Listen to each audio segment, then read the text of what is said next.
Well, hello and welcome to our round 3 preview, of course, to the November Internationals. My name's Nick Heath, this is Tom May, and, well, where are we, Tom? We're in a lovely location. We're in, I don't know what you call these things, but it's almost like a little bandstand, but it's actually where Alex Davis from Bath Rugby got married over the summer. How romantic. Yeah, very nice. So I thought we'd come and pay our respects. You're looking just as radiant as he did that day. We're going to run through the games of the weekend, of course, and pick out a couple of facts and figures for you as we go. Starting, of course, midday. Well, it's Romania against the USA on Saturday. The US, who, well, that game taking place in Bucharest. The US, who are unbeaten this season, aren't they? And Will Hooley helping them, well, nick a win. Yeah, he did very well last week. He perhaps missed a kick he should have nailed, and then hit an absolute belter to secure the win. And you could see what it meant to him when it went over. A massive win for the States over Samoa. Yeah, good. Okay, on to the next game then. Italy against Australia. I'll be on commentary for this one in Padova. We'll be getting there, just going past Venice. Beautiful. They're taking on an Australia team that lost in an absolute thriller in Wales. But we said it should be the Welsh team to do it, and they did. But 9 points to 6. The Aussies, they've got Adam Ashley Cooper back, his first test in 2 years. Fourth World Cup potentially coming up for Adam Ashley Cooper. What an amazing story that is. Yeah, on the horizon. And then the Tamua Foley thing, 10-12? Tamura at 10 and Foley at 12. Not necessarily an order you would expect to see them in, but probably something that Czech is having a look at with the World Cup coming up. How can he shift his players around? They'll be pretty disappointed, I think, after having lost to the Welsh down at the Principality Stadium, but I'm sure the Welsh are buzzing. Yeah, well, Italy, who were taking them on, they beat Georgia last week in that big playoff. They've got Sperandio at the back. We didn't see too much of him last week. Might get a chance to see a bit more. Sebastian Negri on form. Just one other player to look out for from the Australian side, Jordan Pataya. He was in the under-20s over the summer, and wow, what a talent he is. He's on the left wing. Okay, we'll keep an eye on that. 2:30, Wales against Tonga. Ellis Jenkins skippering Wales for the second time in their history. Jonah Holmes making his debut at 15. Owen Watkin, Tyler Morgan in the middle. How do you like the look of that?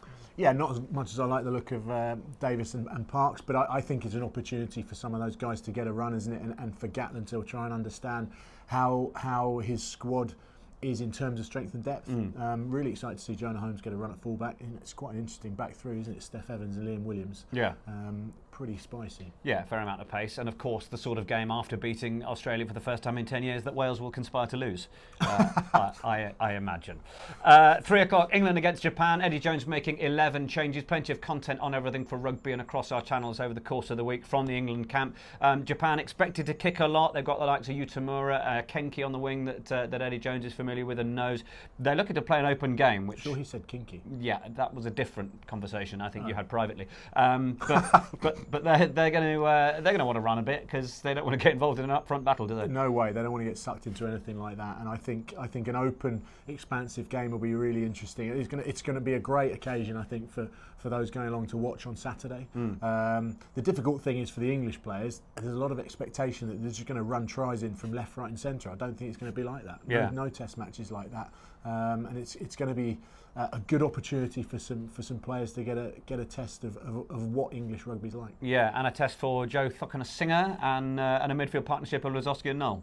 Yeah, quite like those two in the midfield. Lozowski, almost like a replacement for Slade, but now playing at 12 with Noel, with his trimmed hair. That's broken me. It was looking so good. Yeah, you were loving that blonde. He at 13, I think, is a real threat. Really interesting prospect at 13. I'm excited to see how he goes. Yeah, okay. I've just realised that I'm not the one wearing a coat in this week's preview, so that's a win for me. 5 on Saturday, Scotland against South Africa. I don't know. Drink your coffee and shut up. It's the Scottish team who spanked Fiji last week. South African team who beats France by 26 points to 29. Faf de Klerk has gone back to Sale because that's obviously the arrangement there, getting him back to playing those Premiership games. That's got to infuriate the Springboks, hasn't it? Yeah, and I mean, the whole thing is just a bit ridiculous, isn't it? During this autumn window, we want to see the best players playing for their teams. And, you know, if you've got players disappearing left, right and centre to go and play various different fixtures, it sort of undermines what the whole thing's about. But there you go, rant over. Scotland ranked one place below South Africa, so it's going to be quite the humdinger there. You would imagine. How many people would pick that if you'd asked them that? Yeah, very true. 6 changes and news this week of Stuart Hogg going to Exeter. That's a massive sign from the Southwest team, and perhaps a look from them as to where they're looking to try and go in Europe, and Hogg, you know, departing from north of the border. Yeah, I think, look, it's a clear indication of where Exeter want to try and get to. and they need to try and now recruit players that can kick them on from where they are, and he can certainly do that. He's an outstanding player, as we all know. I would think that was a really big decision for him, trying to move down there, and well, he couldn't move any further, could he? Well, yeah, true. So but I think the way they try and play the game, try and keep the ball in hand, go through a huge amount of phases, I think that will suit his game. Yeah. And I think he'll add a huge amount to not only Exeter but the Premiership. Yeah, and nod to Phil Dolman, who I imagine is probably eyeing up some Championship clubs at this stage, thinking maybe my days are numbered. But of course, he's been a big part of things at 15 for the Chiefs over the years. And Gary Graham, discuss.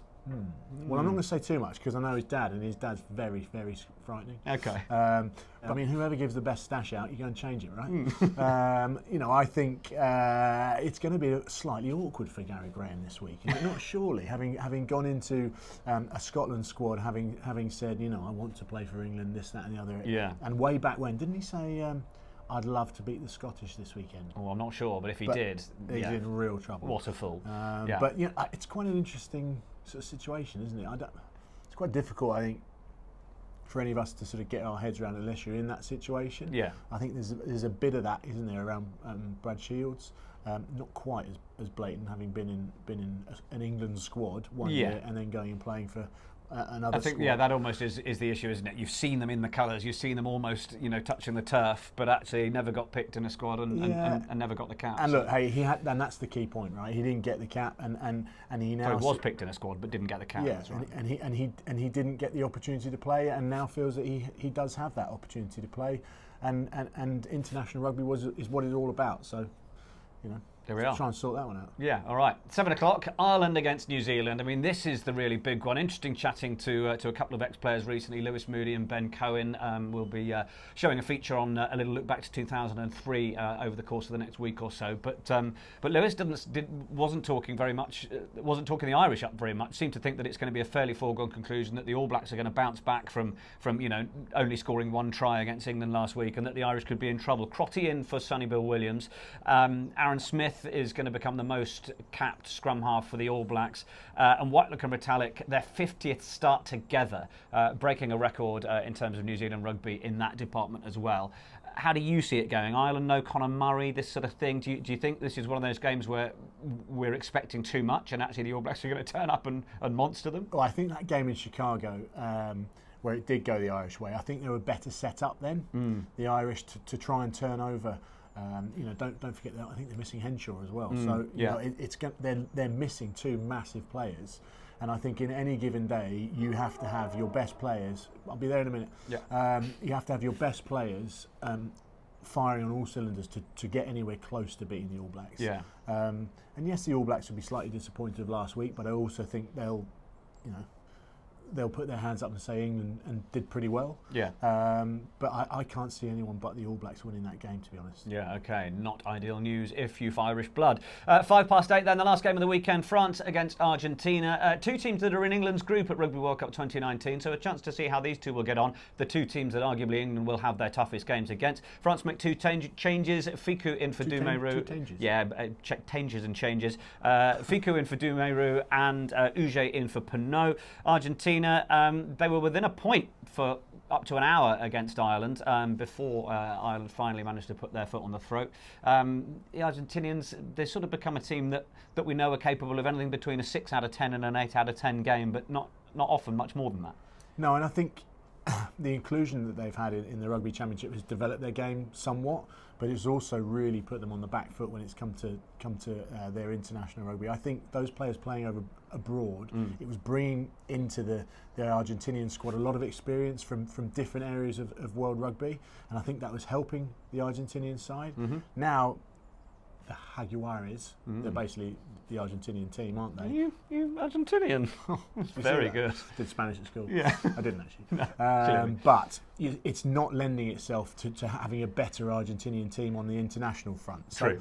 Look, this game normally, or has in the past, had some great performances from both the French and the Argentinians. So let's hope for those heading to the game in Paris that it's another belter. I don't quite understand why the French insist in making it 8:05 p.m. Yeah. That's really annoying. They've got to advertise garlic and onions or something before the game. Is that all the French do? Yeah, I believe so.